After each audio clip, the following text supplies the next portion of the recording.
この風変わりな潜水艇が私たちの実習船。戦国時代のアタケ船にちなんで、アタケ潜水艇って呼ばれてる。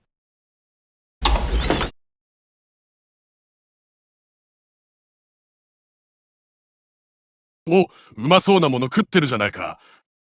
先生にも一本もらおうか。もう、ないです。実習の直前に飲み食いするんじゃない。さっさと片付けろ。はーい。このちょっといかついおじさんは、私たちの担任、村上鶴武先生。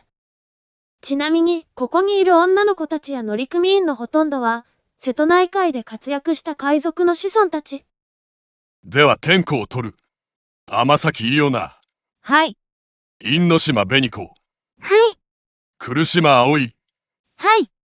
野島澄乃。はい。博多エメリ。はい。お前たちもだいぶ実習に慣れてきた。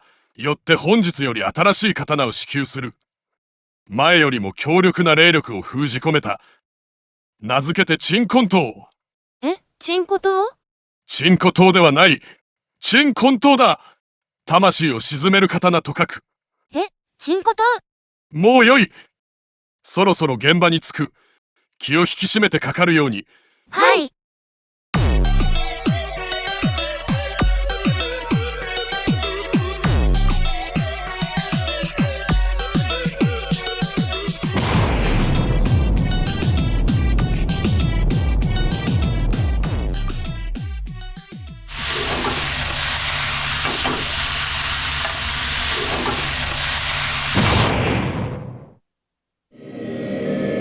ここは水中であって水中でない場所、水中回廊。